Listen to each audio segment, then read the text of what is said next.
Hello, we're back. Today we're going to do the fourth video on technical exercises that will improve any level of playing. They're very concentrated, focused, and if you're a beginner, you're about to get better. If you're a medium player wanting to excel, this will help you a lot. And if you're advanced, run these things. Perhaps you're already doing them, but run these things and test the water and see if they help you too.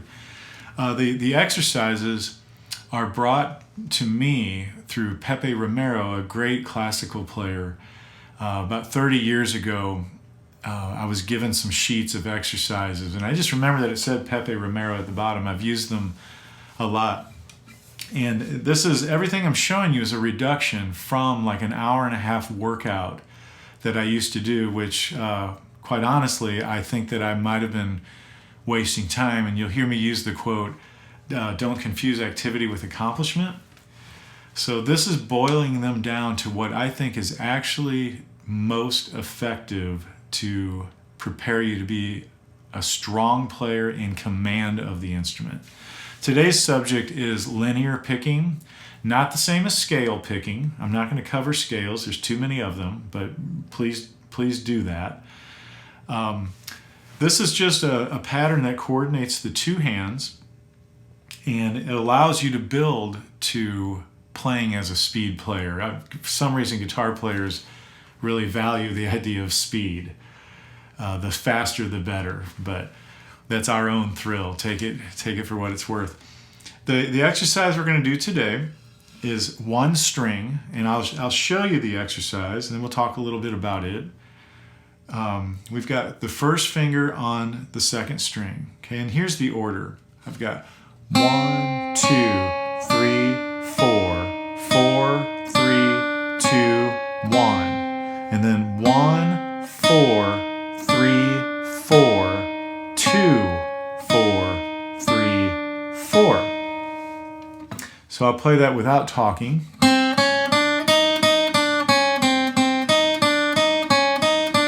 Okay? And just like the other exercises, that's one set, and then you guessed it, you move it up a fret.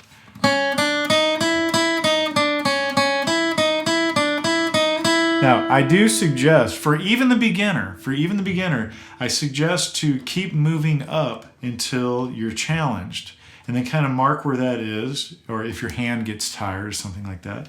But mark where that is, and then challenge to go up further, because with this exercise, you really can go all the way up the neck and benefit.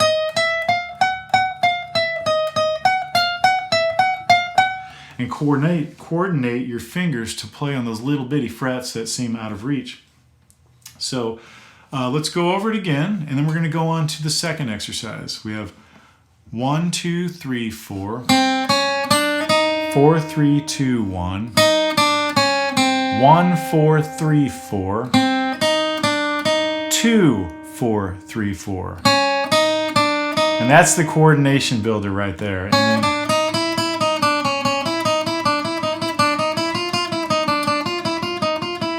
I might add that in the right hand, I am doing down, up, down, up, down, up, which I suggest.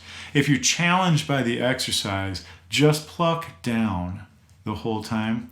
But I would advise to not just randomly change the picking. Have a decided order of picking, okay? If it's hard for you and you're wanting to achieve the down, up picking, go slow. Always go slow when you're learning. It makes learning easy, and then you can speed anything up later, okay? Now, let's move on to the second exercise. Very similar, but a little more comprehensive as far as using the guitar. This one is a linear study that goes through all of the strings and keeps it practices focus as well as the picking. So let me play a little bit of it for you.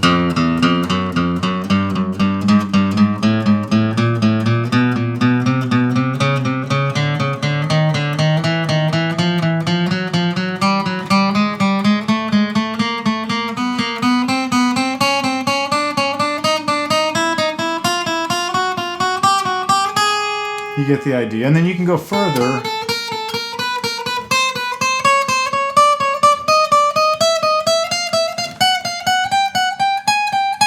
go further if you want. Okay. Let me tell you what I'm doing here. It's no big deal. If you think in small pieces, it's easy to comprehend. I'm going 1 0 1, and then just 2 1 0, and then 3 2 3, and of course 4 3 4. Now, to cross over to the next string, I use the open string. I come back to the 4 and do the open string. Then I continue.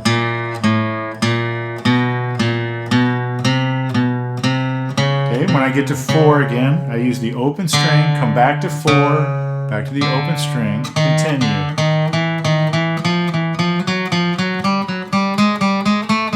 Now, when you get to the third string, because the third string is tuned as a third to the second string, we won't go into that, but you only need to go to the 3rd fret to cross over to the 2nd string open.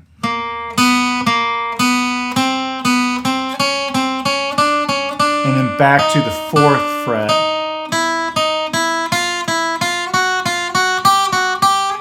Okay?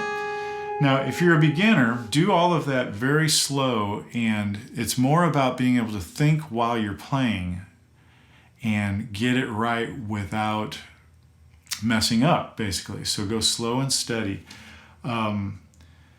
If you're a medium player and you're getting hot about guitar and you're wanting to increase your ability, this one is all about speed. And you might actually do this one to a metronome so that you can measure where you're at. And what I would advise on playing with the metronome, a quote that I love by Andres Segovia is always practice at the level that you're at and get very good at that, perfect it, and you will naturally ascend to the next level. So when you set that metronome speed, don't set it harder than you can play. Always play at the speed that you can. Play beautifully, play perfectly, and you will naturally be able to move that metronome number up.